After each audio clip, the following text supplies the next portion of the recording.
Tonight at 6, we're live in Ukraine and the country at war after a huge Russian military offensive by land, sea and air. The onslaught began just before dawn with a barrage of missiles on multiple targets right across the country.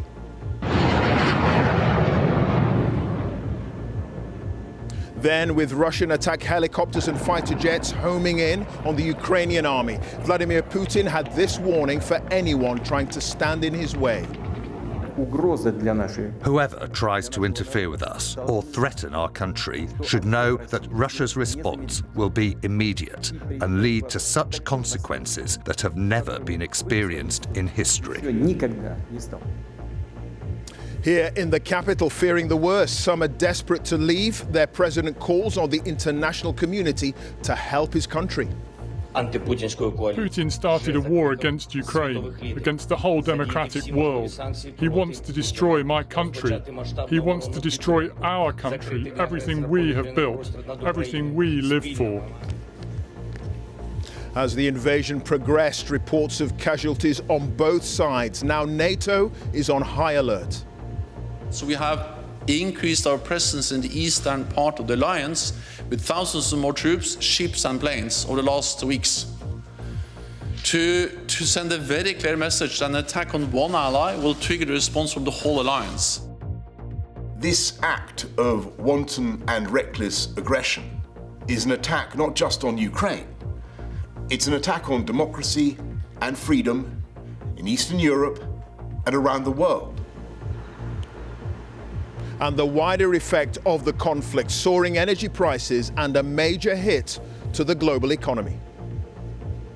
And coming up on the BBC News Channel, the Scottish FA say there's ongoing dialogue with UEFA regarding developments in Ukraine. It's ahead of the World Cup qualifier between the two countries at Hampden next month.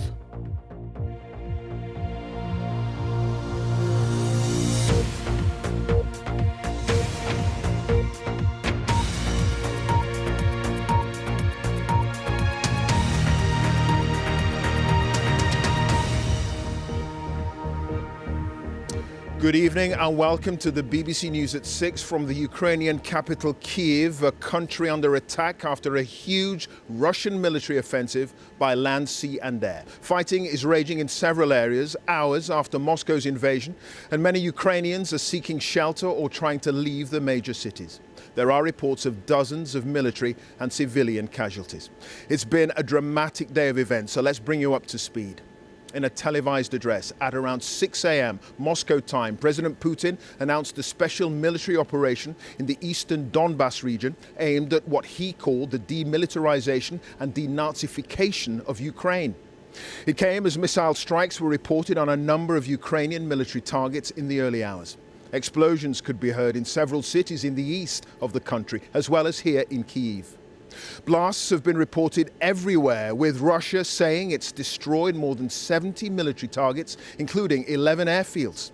And following the airstrikes came the land invasion, with Russian tanks and troops advancing. They breached the border in three main directions, from the east, the south and the north, including from Belarus, Russia's longtime ally. With the first of our reports tonight, our international correspondent Ola Gearin has the very latest from the front line in eastern Ukraine. The dawn of a frightening new era in Europe. Kiev, a city of 3 million, awoke to sirens and a Russian invasion. Soon, a panicked exodus from the Ukrainian capital as the EU spoke of one of the darkest hours since World War II. And darkened skies as Russian attack helicopters targeted a military airport outside Kyiv. Ukraine says several were shot down. The invasion was by air, sea and land.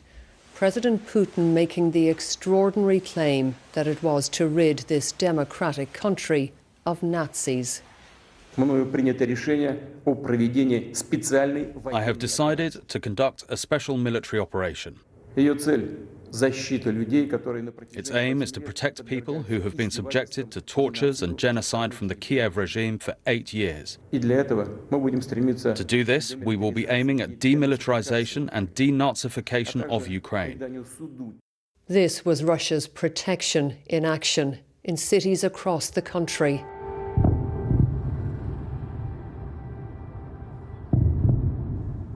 Unverified images from Ukraine's northern and southern borders appeared to show Moscow's forces streaming in. Ukraine's beleaguered President Volodymyr Zelensky appealed for blood donations and said this was an all-out attack. What do we hear today? It's not just rocket explosions, combat and the roar of aircraft. This is the sound of a new Iron Curtain, lowering and closing Russia away from the civilized world. Our national task is to make this curtain not on our territory, but in the homes of Russians. From early morning in eastern Ukraine, we found queues at ATMs. Now there is war, people want cash in their pockets and fear it may run short. Like many here, Natalia is trying to comprehend what has befallen Ukraine, trying to work out how to protect her 2-year-old Karina. We're shocked. We're totally shocked. We are afraid for our children, for our families. Are you thinking about trying to move? I don't know, I just don't know. Where can I go? We don't know where to go. Who will have us? Nobody, nowhere is waiting for us. More queues at the petrol stations. Many want to be ready for whatever may come. Like Andrei, who felt the explosions overnight. I heard it clearly. The earth was really shaking. So we got up and now we are waiting for fuel. We will buy some so we can be mobile in case all communications are cut. We have to prepare. What else can we do? And where to run to as Russia does this. A missile strike on an airport in western Ukraine. And here, the aftermath of another strike on a block of flats in Kyiv, Ukraine's second city. Innocent civilians not safe in their own homes. Missile fragments now on display in the playground.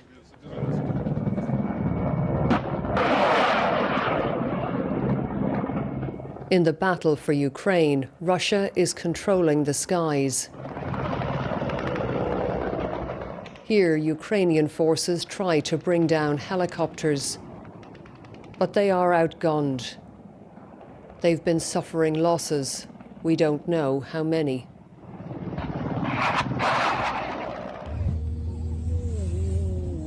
This nation is now under sustained attack. A day has changed everything, and not just for Ukraine. Tonight, the established security order in Europe since the end of the Cold War has been violently upended by Russia. Frenzied international diplomacy failed to prevent this. The threat of international sanctions proved ineffective. And the Russian leader, who insisted for months that he had no plans to invade his neighbour, has done just that. Now, NATO says it was in fact long planned and cold-blooded. President Putin is taking what he wants here by force, knowing the international community is not going to stop him. And tonight we've had confirmation from the authorities in Ukraine that after a heavy battle, Russian forces are now in control of Chernobyl, the location of the former nuclear plant.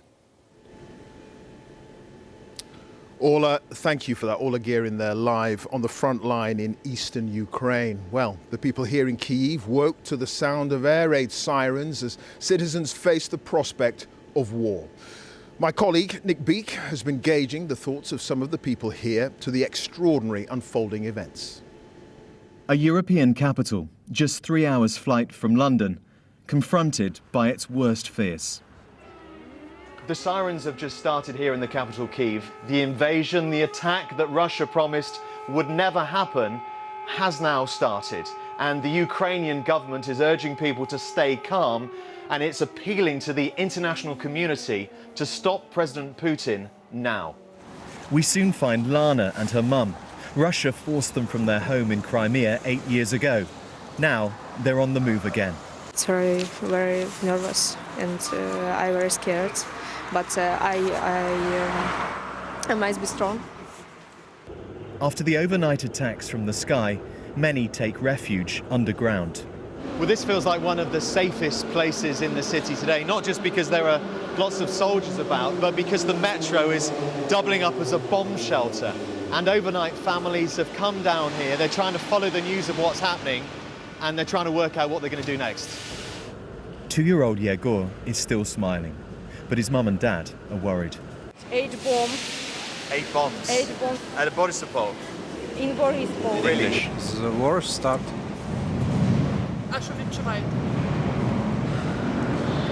Strach za rебенка. I'm very, very scared for my boy, Alexander says. Then they both ask, where are NATO to help us? When the bombs started falling, Army reservist Mark helped his neighbours leave their homes. Now he wants help to save his country. Our friends, such as Great Britain and other countries, USA. He tells me he's ready to fight on the front line and die for Ukraine. It's only one way to serve our country, our children, our mothers, and defend our country from Russian occupation. And we will fight all day. Queues have been growing for food and for cash. Many are fearful of what will come next, among them Alexei. If Russia will occupy Kiev, which I don't believe happen, because I believe in our army, well, it will be like another Nazi occupation. But such fears are growing, with video appearing to show Russian helicopters flying low and firing this afternoon north of Kyiv. Tonight, Russian troops are reported to be moving ever closer. Ukraine is vowing to defend its capital. And for those who have chosen to stay, they simply don't know what the night will bring. Nick Beak, BBC News, Kyiv. Well, what about the view from Russia? The Kremlin insists its military operation in Ukraine will last as long as necessary.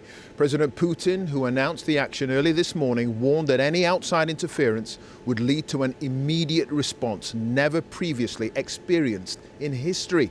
But there's a sense of shock among some ordinary Russians. From Moscow, our correspondent Steve Rosenberg has the latest. There are moments that change the course of history. Would this be one? Russia invaded Ukraine. Its president threatened the West. If anyone tries to stand in our way or even threaten our country, our people, they should know Russia will respond immediately, and this will lead to such consequences, the likes of which you have never experienced in your history.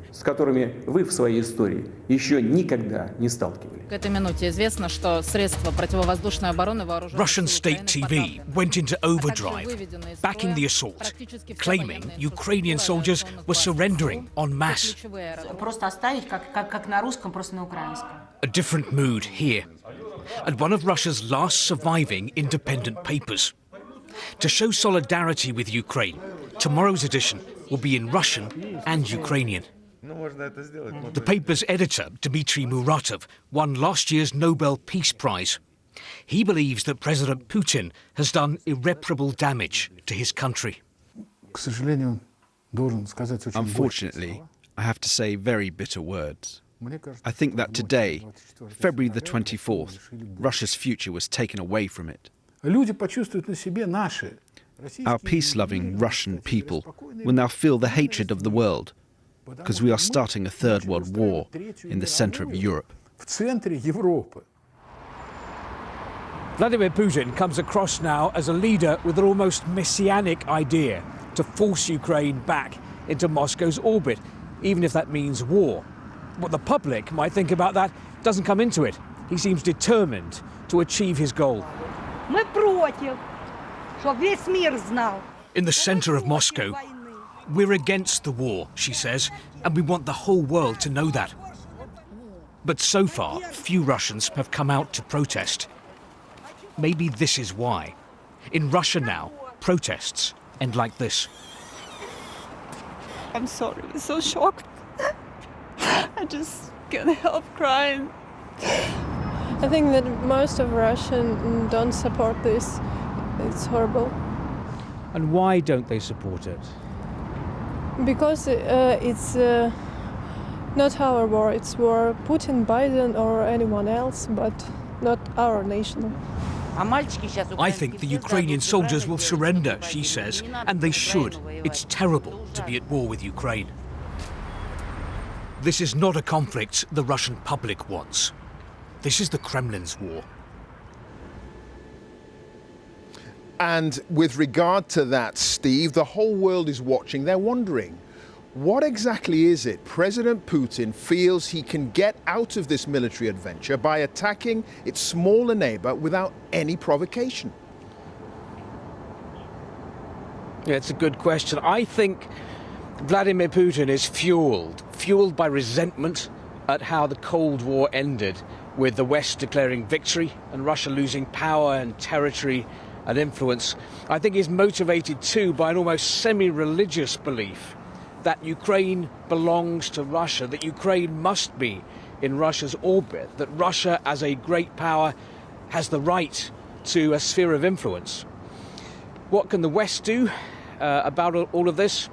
It's hard to see. I think it's clear that America is not going to put boots on the ground. The West does not want to fight Russia. It doesn't want a world war. And Vladimir Putin will have factored in sanctions. But there's one thing I'd say here, that if you've been in power as long as Vladimir Putin has been in power, for 22 years, as president or prime minister, you start to feel you are invincible. You start to feel you can't put a foot wrong, that you're Teflon. And that's when mistakes creep in. And I wonder, judging by the strength of feeling here in the public, that many people think this is a mistake. Russia invading Ukraine, I wonder whether this action by Vladimir Putin will come to be seen here amongst the Russian people as a fatal mistake. Sure. Okay. Steve, many thanks for that. Steve Rosenberg there live in Moscow. Well, never mind the view on the ground in Russia. What about the rest of the world? And there has been outrage expressed at the unprecedented actions of Russia, and there have been sanctions to boot. The EU is holding an emergency summit this evening, calling Russia's assault a barbaric attack that threatened the stability of Europe. Boris Johnson said it was an attack on democracy and freedom around the world. Our diplomatic correspondent James Landale has more. For days, for weeks, Western politicians paid court to Vladimir Putin, doing what they could to pull the Russian leader and his ministers back from the brink. And yet their diplomacy, their deterrence, their phone calls failed. And now the world must face the consequences of this man's defiance. It was, said the President of France, a turning point in Europe's history. Le président Poutine n'a pas seulement attaqué l'Ukraine. President Putin has not only attacked Ukraine, he has flouted the sovereignty of Ukraine and caused the most serious attack on peace and stability in Europe for decades. After consulting his national security advisers, President Biden spoke to fellow G7 leaders who agreed to impose severe economic and financial sanctions on Russia. And this evening, European Union leaders were arriving in Brussels to agree their own package of measures against Russia, measures they hope will punish and perhaps even deter. It is President Putin who is bringing war back to Europe.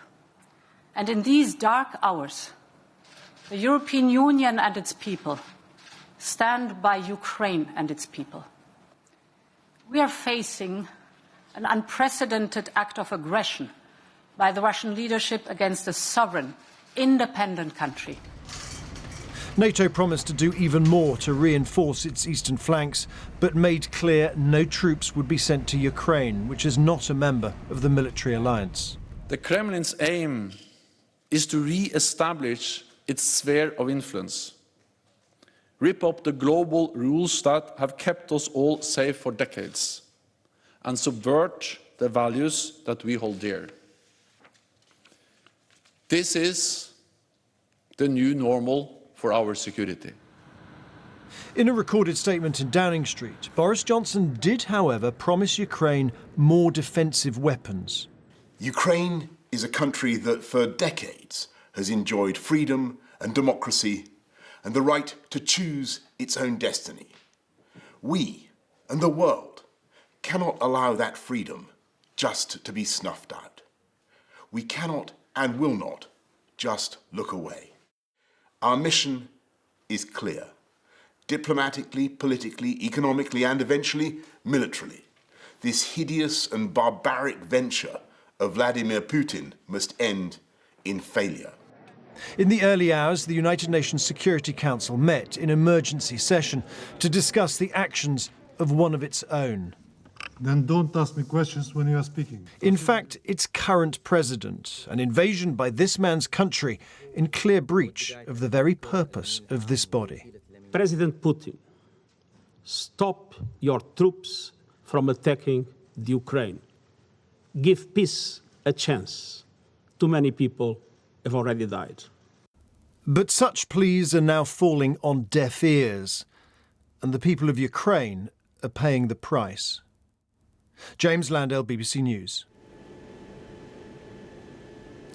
Well, Boris Johnson accused President Putin of unleashing a tidal wave of violence. In that televised address, the Prime Minister said he had spoken to President Zelensky to offer the UK's continued support in ensuring the flame of freedom once again blazed bright here in Ukraine. Today in the Commons, he announced what he said was the largest and most severe sanctions that Russia has ever seen. Our political editor, Laura Koonsberg, has more.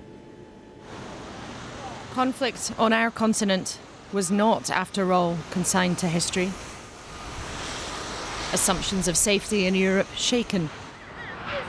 Our Parliament, our Prime Minister, confronting the politics of war. President Putin of Russia has unleashed war in our European continent. He's attacked a friendly country without any provocation and without any credible excuse.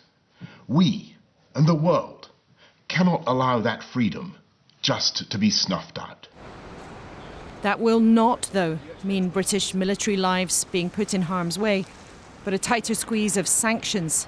The hope, stopping Russian business swirling through the city, through our economy, will hurt. There are 10 areas of sanctions, including an asset freeze against all major Russian banks, and laws to stop the Russian government and firms getting money from the UK financial markets. Sanctions against 100 companies and individuals, oligarchs and backers of Vladimir Putin. Some exports will be suspended, equipment that can be used by the military, some high-tech and oil refinery goods, and a ban on the Russian airline Aeroflot landing in the UK. Why have you started a war in Europe? Diplomacy seems at an end, though. More shouting than talking, perhaps. The Russian ambassador summoned to see the Foreign Secretary, unceremoniously booted out of the meeting 10 minutes later. Liz Truss telling her counterparts Russia lied to the world. The opposition called in too, but this time for common cause, to share intelligence. Our political parties largely in step. Prime Minister Johnson. The Commons unusually together in condemnation at this dangerous moment of history. Putin will stand condemned in the eyes of the world and of history. He will never be able to cleanse the blood of Ukraine from his hands. Now we see him for what he is, a blood-stained aggressor who believes in imperial conquest. But how to confront him? The UK is announcing the largest and most severe package of economic sanctions that Russia has ever seen. We will continue on a remorseless mission to squeeze Russia from the global economy piece by piece, day by day and week by week. This conflict will cost us too. We must prepare ourselves for difficulties here.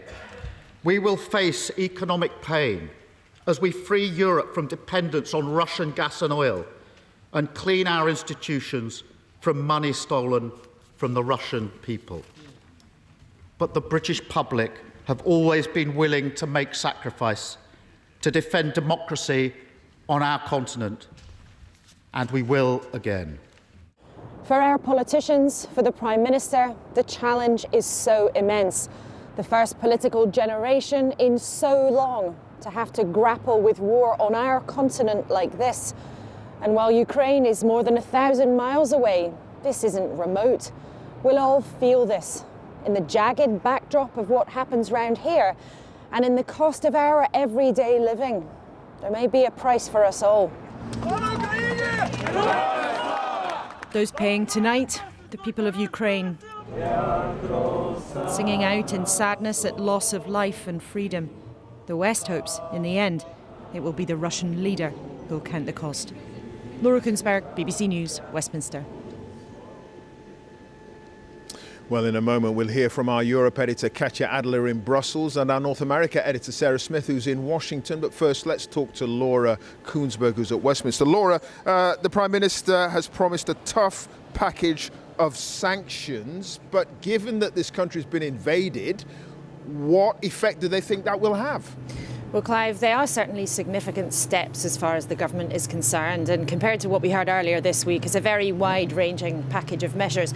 There's a real determination in government to show strength to Ukraine and to show determination to deal with Vladimir Putin. Downing Street has in fact tonight just lit up the building in the colours of the Ukrainian flag, that yellow and blue shining out. But the question of whether these sanctions will make an immediate and intense impact on what actually is happening on the ground is a rather different one. One minister suggested to me today that actually in the short term, this may not do very much to change the situation. It would be in the immediate and the medium and the long term that they would degrade Vladimir Putin's grip on Russia and harm the economy. So it might take some time, in this minister's view, for the actual impact to be felt very keenly. But of course, it's also really important to remember that the UK at this point has got no intention whatsoever of putting British forces in harm's way. So the UK, like much of the West, is talking tough on rhetoric. They are taking measures. These are not insubstantial, but they're not prepared to talk the language of using force as domestic countries making those decisions to put their own troops in harm's way on the ground in Ukraine. And that language, the language of force, is one that Vladimir Putin seems only too happy to talk. Let's get the perspective from our Europe editor, Katya Adler, who's in Brussels. Katya, we have a major conflict on the continent of Europe, the like of which has not been seen for such a long time. How worried is the EU? Well, the mood in Brussels this evening, Clive, is sombre and extremely concerned. The EU Commission chief said today that Vladimir Putin has brought war back to Europe, and there is an absolute conviction that this is about more than Ukraine. It's an attempt by Russia to change the stability order in Europe. And that means that European countries, formerly Iron Curtain countries, now members of EU and NATO, feel really exposed. Mostly the Baltic states, they border Russia, and they worry the Kremlin is going to try to destabilize them. At the same time, the EU is bracing itself for a new migration crisis, and the countries that border Ukraine, so Hungary, Romania and Poland, they feel really on the front line as Ukrainians may try to flee the violence. And finally, Clive, with sanctions, the big bang sanctions that EU leaders say that they're going to announce tonight, Italy, Germany and others fret that they'll be hit by that far more than others. So Brussels says the idea of this summit tonight is about a strong expression of unity, externally with warnings for Vladimir Putin and reassurance for Ukraine, but also internally for 27 EU leaders to say we're in this together. One EU official said to us that he thinks this is going to be one of the hardest and most emotional summits the EU has ever held.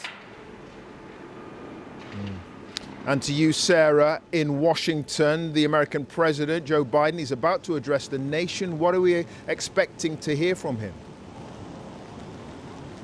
Well, he has promised that he will announce a devastating package of sanctions and other measures, but there's not much hope here that that is actually going to halt Russia's attack, because what's happening may be a shock, but it's certainly not a surprise. The US has been predicting this for weeks, and they have laid out in advance what their response would be. President Putin has looked at that and clearly has not been deterred.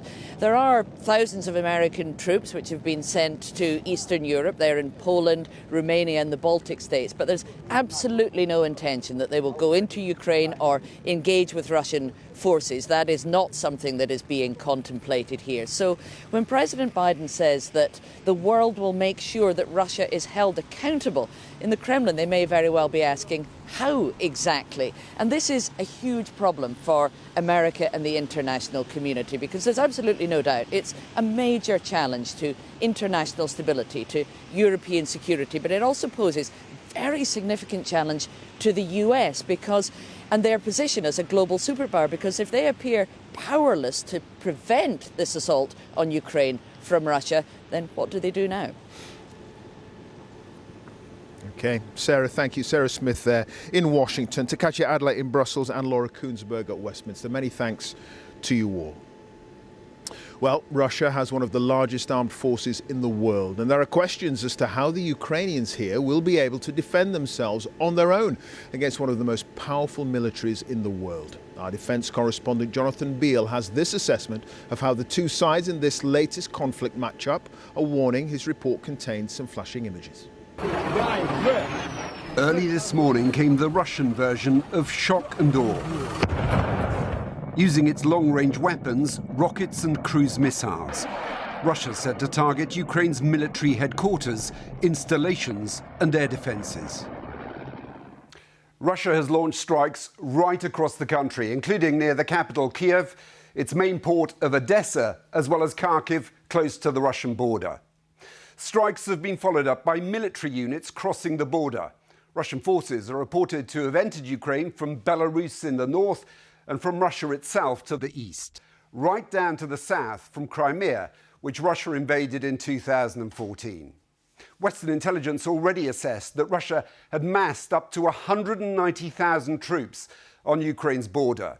That's slightly less than Ukraine's entire armed forces of around 200,000. But Russia has more advanced weapons. It has long-range cruise and ballistic missiles and some of the world's most sophisticated air defense systems. And Russia's key advantage is in the air. It has around 300 combat aircraft, including fighter jets and attack helicopters on the border. Ukraine has just over 100. They will very quickly gain air superiority. As soon as they do, the over 200,000 Ukrainian troops stop being an army that can maneuver and reposition itself to fight whichever axes the Russians advance on, and instead becomes a collection of independent units that will struggle to reposition themselves without coming under air attack. And so that's where the Ukrainians face very hard choices. Pinned down, Ukraine's forces will find it harder to defend. Many of its best trained and best equipped troops are in the east of the country along the line of control. Western intelligence officials fear they could become encircled. The US and Britain are among the few countries that have supplied Ukraine with weapons, but these are mostly short-range anti-tank and surface-to-air missiles. Their best chance may be to defend the cities. Kiev is a central objective. Its political significance is as the seat of the Ukrainian government. Russia must be seen to capture it and must physically remove the Ukrainian government and neutralize its institutions. And it's hard to see how it can do that without capturing Kiev. So I think the defense of Kiev is vital to the position of the Ukrainian forces. The key question is whether President Putin will achieve his political objectives through military means. And how long can Ukraine hold out on its own? Jonathan Beale, BBC News. Well, oil prices surged to their highest level in 7 years as a result of the military action here in Ukraine. UK wholesale gas prices also rose sharply today by 60% at one point, which will push up heating bills even further. While the UK gets very little of its oil and gas from Russia directly, Europe does. And as the West uses the economy as its main response to Vladimir Putin, our economics editor Faisal Islam looks at whether or not we'll all pay a price. The economy is an important battleground here, the key weapon for the West against Putin's Russia, and it's also the way in which these huge events will most clearly affect households across the UK. You can see the profound impact of this invasion on the world economy in today's global markets. A barrel of crude oil already above $100 for the first time in 7 years. That will filter into petrol prices, which on average are at a record of £1.50 a litre, could push them up a further 10 or 20 pence. On the gas markets, the international price up 60%, £3.50 a therm. Household energy bills already going up right now by a record. If this conflict lasts weeks or months, that could happen again in the winter. And that's not the end of it. Food prices too stand to be affected. The conflict is likely to interrupt the supply of grain from Ukraine, which is responsible for an eighth of world supplies. But the economy is also a weapon here, the impact already being felt on the Russian currency, down to a record low against the dollar, with the Russians having to prop up the ruble using some of its war chest of over $600 billion in currency and gold reserves. The Russian stock market crashed this morning, losing up to 40% of its value as its main banks and energy giant Gazprom at one point halved in value. But Russian gas supplies, including through Ukraine, continued uninterrupted. Quite literally, dollars, euros and pounds are flowing into the Kremlin and companies it controls selling its main exports as the Western world decries what Russia is doing with that funding. So there's no embargo on Russian energy exports like there was for Saddam Hussein's Iraq when he invaded Kuwait 30 years ago. Serious sanctions that could cripple the Russian economy would also have a painful and material impact on Britain, on the rest of Europe, politically, economically and socially. Mr. Putin's calculation is that that would be too high a price for the West. Faisal Islam, BBC News. The far-reaching economic consequences of this war. And if you want more information on this fast-moving story and the latest developments and those coming up in the next few hours, just go to our webpage. It's live there, bbc.co.uk/news. Well, that's it from Kyiv for the moment. More from me a little bit later on, but I'll hand you back to the studio in London. Clive, thank you. And just to say, you are watching a specially extended BBC News at 6. The news where you are is coming up at 7 o'clock tonight. Some of the day's other news now, and students who start university in England next year will be paying off their loans for 40 years after graduating, according to new government plans. Under the current system, loans are written off after 30 years. Labour says the changes will hit those on low incomes the hardest. Our education editor, Bronwyn Jeffries, is here. So talk us through the changes. Well, tuition fees are going to be frozen for a couple of years, which might feel like good news to future students. But if you are starting university in England next year, in 2023, you will most likely start repaying sooner, as soon as you start earning £25,000 as a graduate. You're likely to repay much more than under the current system, and you'll be repaying for a lot longer, for 40 years instead of 30. So who does this affect most? Well, it's the middle earners, people like middle managers in a company or teachers who will take the biggest absolute hit in repayments, facing the prospect of still repaying their own student loans when their children start going to university. The very highest earners, so think about people like lawyers, doctors, financiers, they're actually going to see a strikingly large fall in the amount that they repay, a 26% drop, because in future everyone will be paying the same slightly lower interest rates on their loans. So this is going to raise questions about fairness. Is the balance right between the highest earners and the lowest earners? It will, however, in the long term, help reduce the bill to taxpayers. Bronwyn Jeffries, thank you. All remaining legal COVID restrictions have been removed in England nearly 2 years after the first rules were introduced. It means people are now no longer legally required to self-isolate if they test positive for COVID, although they are still advised to do so. Restrictions have already been lifted in Northern Ireland. They are still in place in Scotland and Wales, though, but will be gradually loosened.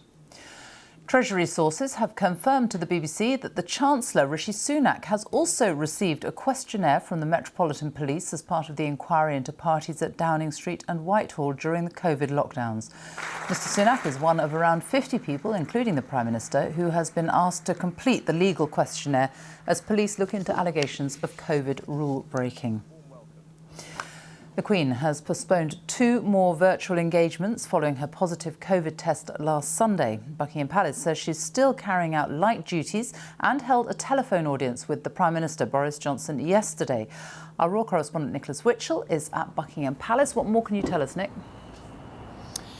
Buckingham Palace, Sophie, continues to be very tight with information about this. It's a health matter, therefore, as far as they're concerned, it is essentially private. But we do know that this morning 2 virtual engagements, which were due to take place today, were postponed, just as happened on Tuesday.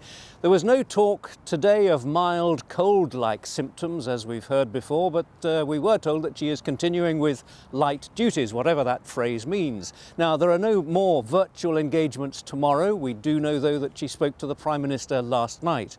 So where does this all leave us in terms of the central question of how is the Queen? I don't sense there is sharp concern, not least because other members of the royal family are continuing with their plans. But in terms of that central question of how is the Queen, Buckingham Palace continues to say as little as possible. Nick Witchell at Buckingham Palace, thank you. The news where you are is on at BBC One at 7 o'clock. But now let's go back to Clive in Ukraine. Clive. Sophie, thank you for that. Well, how did we get to the situation where Russian tanks have rolled into Ukraine and are beginning to, frankly, occupy this country? We're going to take a look at Ukraine's relationship with its bigger neighbour, with Ros Atkins. Ukraine's independence came in 1991. The Soviet Union had collapsed, and as it splintered, a number of new nations emerged. Ukraine was one of the largest. Its population was 52 million. It was 1,200 kilometres from east to west, and with that land came a huge farming sector, worth over $20 billion now, or close to £15 billion. And as democracy moved east, this was a moment of optimism. In 1991, Ukrainians celebrated their first election. The US called it momentous. One voter described a flowering of our soul. But for all the enthusiasm, democracy couldn't change Ukraine's geography or its history. To the east was Russia. To the west were Poland, Slovakia and Hungary. All 3 had communist pasts. By 2004, all 3 had joined the European Union. Being pro-Russia or pro-Europe became a fundamental dividing line in Ukrainian politics. And months later, we saw how. Amidst allegations of electoral fraud, what became known as the Orange Revolution began, and 2 men were the focus. Viktor Yanukovych, who was pro-Russia and who'd initially been declared the winner, and Viktor Yushchenko, here on the right, who was pro-Europe and would become president after a new vote. And while the outcome of that election was settled, relations with Russia were not. And in 2010, there was a further twist. Yanukovych was re-elected, and then in 2013, he would take a decision with huge ramifications. Chris Morris reported at the time. As EU leaders arrived for the Eastern Partnership Summit, something was missing. The centrepiece was supposed to have been the signing of an association agreement with Ukraine. But it didn't happen. Under pressure from Russia, Yanukovych walked away from that deal with the EU, and another revolution would begin. There were weeks of protests and crackdowns, and in the end, Yanukovych would flee his country estate just outside of Kiev and head for Russia.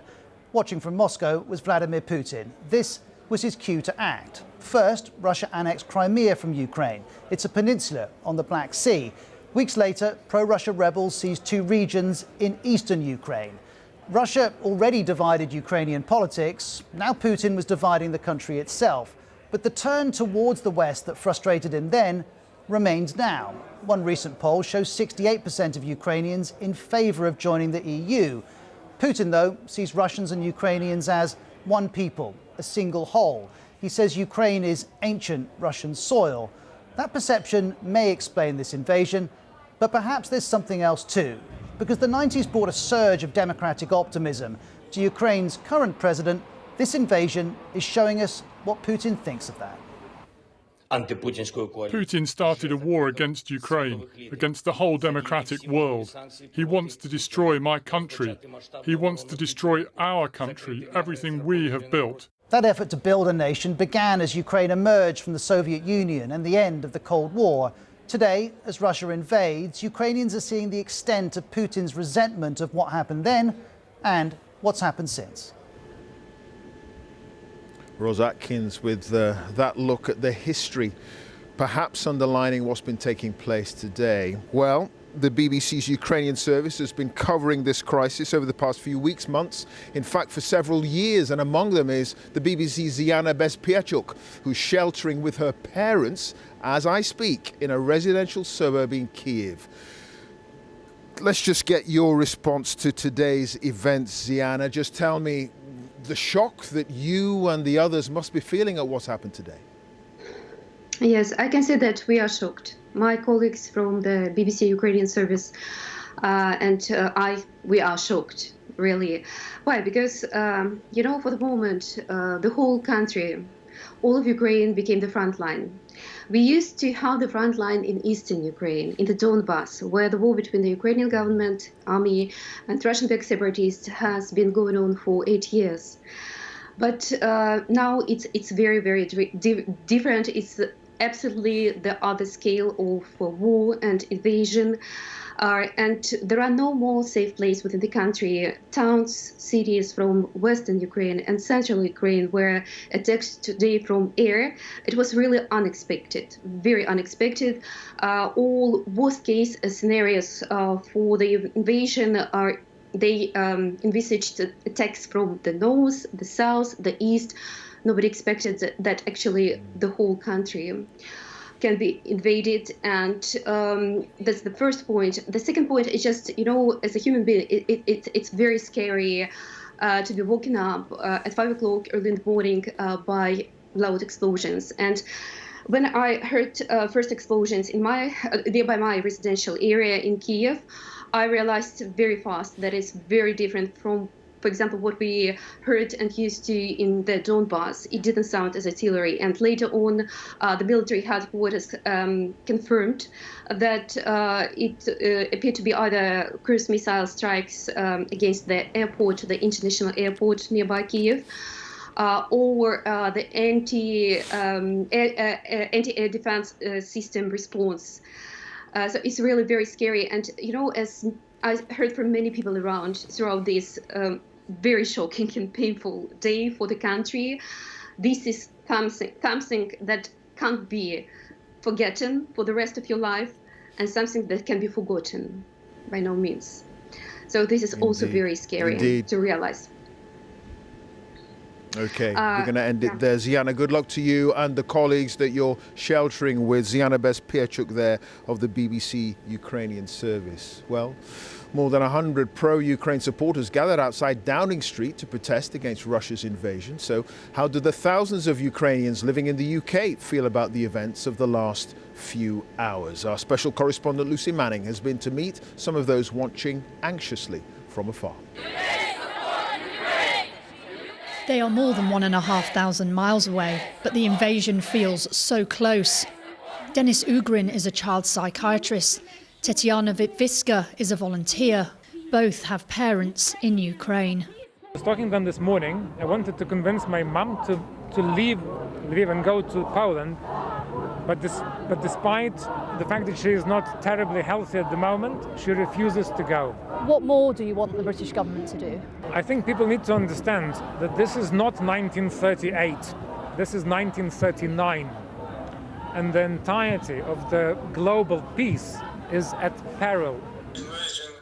Denis is able to contact his father.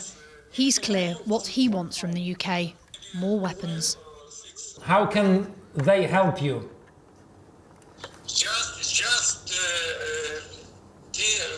We need maybe weapon. Are you afraid? Are you afraid in Lviv?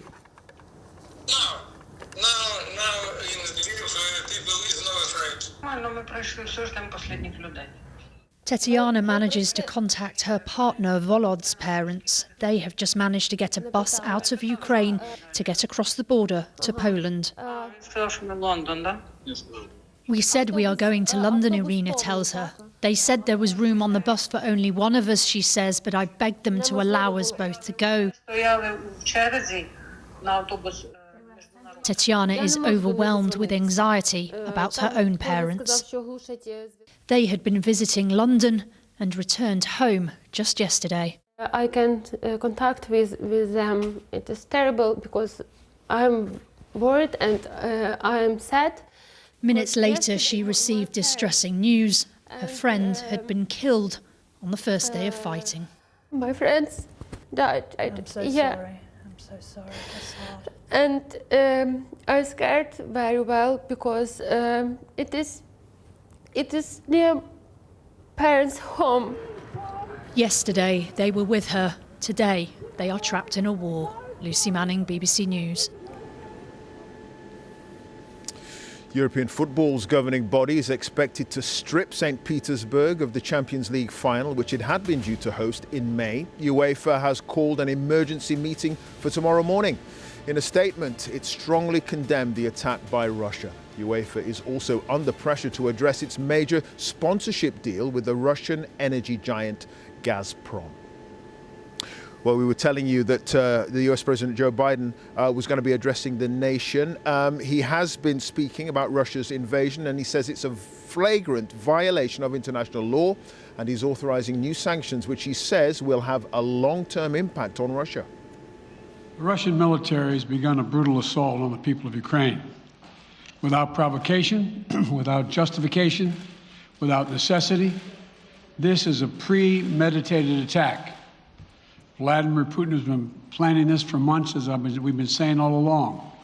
He moved more than 175,000 troops, military equipment and positions along the Ukrainian border. The president there speaking in just the last few minutes. Well, many Ukrainians, they woke up to the sound of air raid sirens this morning and the news that their country was being invaded. We've spent the day speaking to some of those living here, and they've been telling us about the explosions they heard and what they've seen. Ukrainian troops burned piles and piles of documents. What they contain, we don't know.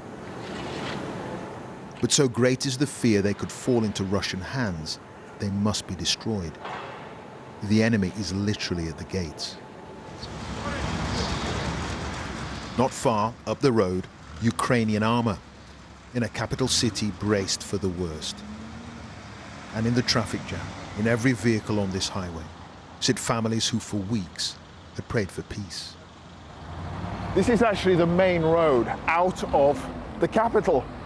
That way is Poland, it's Lviv in the west, and you've got the city there. We've got armored personnel carriers here, and a whole line of traffic for as far as the eye can see, trying to get out. The nearby petrol station is doing brisk business in an atmosphere of dread. But while some fear for their lives, others will wait for the moment. We want to stay in our apartments with our family. We don't want to leave, and we stay in Kyiv.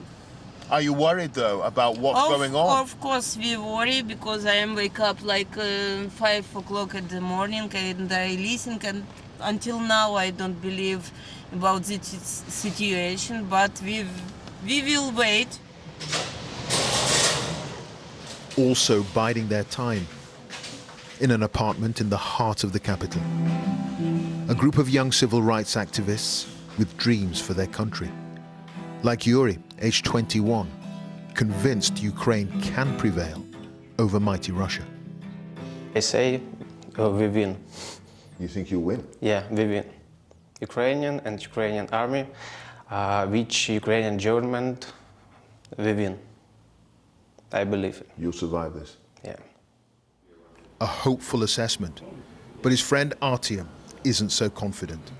Are you worried for your life? Are you worried about what could happen? Oh, yeah, of course. It's scary because it's a war. A war too close. As we talk, the country's defenders pass by. The hopes of this land, its future, resting on their shoulder.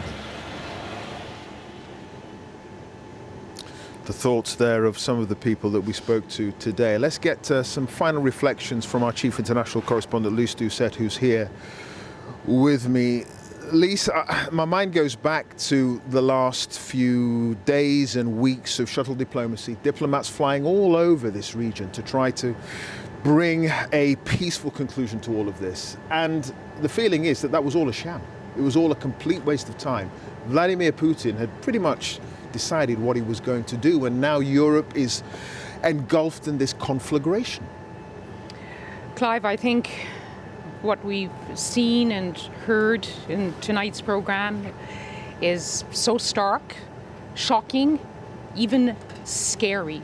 To see those images of Ukrainian warplanes struggling against Russian jets, the reports that Russian forces have taken over the Chernobyl power station. They've taken a major airfield just north of Kiev.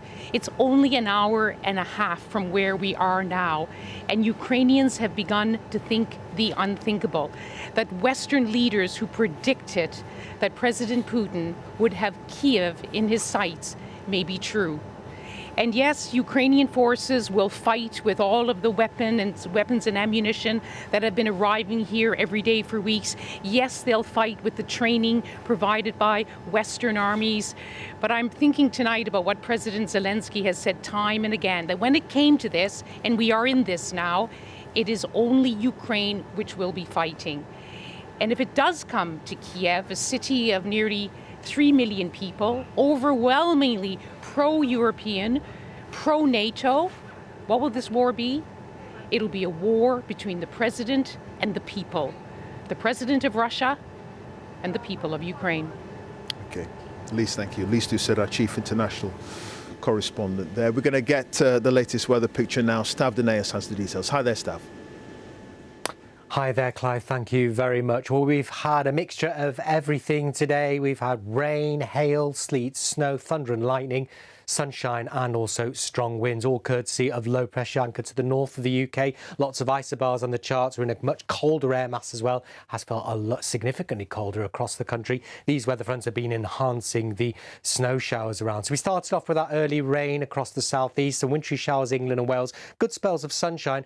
But for Scotland, Northern Ireland here, we've seen frequent heavy snow showers, significant accumulation of snow over the Scottish mountains, with thunder and lightning continuing with some of these showers through this evening and for the first part of the night. But you will notice the showers will begin to ease away as a ridge of high pressure starts to build in. There'll be still one or two dotted around, but nowhere near as many as what we've seen over the past 12 hours. Under clear skies, it's going to be quite a chilly night, temperatures of 1 to 6 degrees, but we'll still have quite a wind to stop a significant frost forming. Friday, it's a different story. We've got a ridge of high pressure. It's a chilly start. Lovely sunny day, though, right across the board. It will feel quite spring-like into the afternoon. You can see the strong winds clearing away, the tight isobars there, and this ridge of high pressure moving in, which is why the winds will be turning lighter, the showers are being killed off, and we'll see plenty of sunshine around. Just a bit of fair weather cloud into the afternoon. This weather front bringing a bit more cloud and patchy rain, maybe stronger winds in towards the west of Scotland, but that really is about it. And it's going to be a little bit warmer as well tomorrow because of more sunshine around, highs of 10 or 11 degrees in the south. It's a good looking picture this weekend for many thanks to this area of high pressure, particularly for England and Wales. This weather front will scrape into the northwest of the country, particularly on Sunday. But a lot of dry weather around on Saturday, particularly for England and Wales. Fine day on Sunday for England and Wales. Bit more cloud, maybe some breeze in the north and the west. Clive and Lise. Stav, thank you very much indeed for that. So that's it from us here in Kyiv on a dark day for this nation.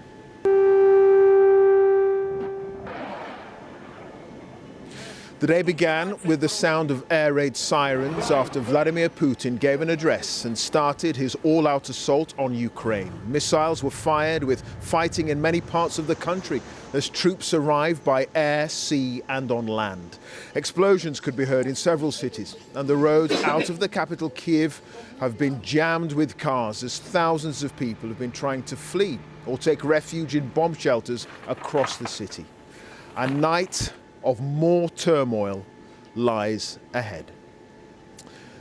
That's it from our extended BBC News at 6 tonight, so it's goodbye from me. And on BBC One, let's join our news teams where you are. Have a very good evening.